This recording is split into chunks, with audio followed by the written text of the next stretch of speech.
Hi అండి, నమస్తే. నేను మీ స్వర్ణ. వెల్కమ్ టు మేకింగ్ విత్ స్వర్ణ. సగ్గుబియ్యం మసాలా కిచడీలో ఈ ఒక్క పొడి వేసి చేయండి. టేస్ట్ మాత్రం చాలా బాగుంటుంది. అలాగే హెల్త్కి కూడా చాలా మంచిదండి. మరి ఎలా చేసుకోవాలో చూసేద్దామా? ముందుగా లావు సగ్గుబియ్యం తీసుకుని 2 గంటల పాటు నానబెట్టుకోవాలండి. తర్వాత 1 గంట జల్లీల్లో వేసేసి ఆరబెట్టేసుకోవాలి. తడినది లేకోకుండా ఆరబెట్టుకుంటేనే మనకి కిచడీ పొడి పొడిలాడుతూ బాగా వస్తుంది. ఇప్పుడు ప్యాన్లో 2 స్పూన్లు నెయ్యి పోసుకోవాలి. నెయ్యి కరిగిన తర్వాత 1 చిన్న స్పూను జీలకర్ర వేసుకోవాలి. నెయ్యితో చేస్తేనే టేస్ట్ బాగుంటుందండి.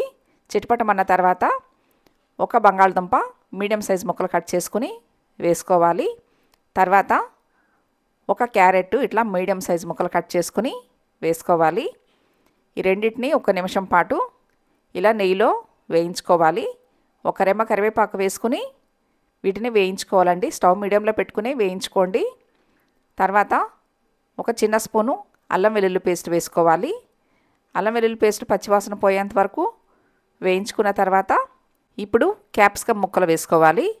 నేను సగం క్యాప్సికమ్ ఇలా మీడియం సైజు ముక్కలు కట్ చేసి వేస్తున్నానండి.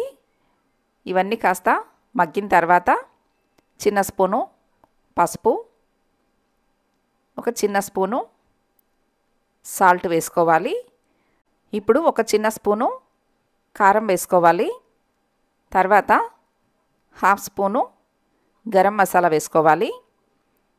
తర్వాత చిటికెడు ఇంగువ వేసుకుని వీటన్నిటిని మీడియంలో పెట్టుకుని 2-3 నిమిషాలు వేయించుకోవాలండి.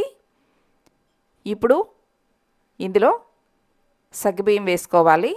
ఈవినింగ్ టైంలో పిల్లలకి ఇలా చేసి పెట్టండి. చాలా చాలా ఇష్టంగా తింటారు. ఇదేనండి పొడి. వేయించిన పల్లీల పొడి వేస్తే సగ్గుబియ్యం మసాలా కిచడీ చాలా బాగుంటుంది. ఈ పొడి కంపల్సరీ వేయండి. టేస్ట్ కూడా చాలా చాలా బాగుంటుంది. ఇవన్నీ బాగా కలిసేలాగా మిక్స్ చేసుకోవాలండి. ఇప్పుడు సన్నగా తరిగిన కొత్తిమీర వేసుకోవాలి. తర్వాత కట్ చేసుకున్న 2 టమాటాలు వేసుకోవాలి. టమాటాలు లాస్ట్లోనే వేసుకోవాలి. ముందే వేసేస్తే సగ్గుబియ్యం కాస్త మెత్తపడతాయండి. ఇలా పొడి పొడిలాడుతూ రాదు. లాస్ట్లో 1 చెక్క నిమ్మరసం పిండుకోవాలండి. నిమ్మరసం వేయటం వల్ల పుల్ల పుల్లగా కారం కారంగా కిచడీ చాలా బాగుంటుంది. ఇప్పుడు 1 నిమిషం పాటు మూత పెట్టేసేయండి. టమాటాలు కాస్త సాఫ్ట్ అవటం కోసమే. ఇప్పుడంతా ఒకసారి మిక్స్ చేసేసుకోవాలి.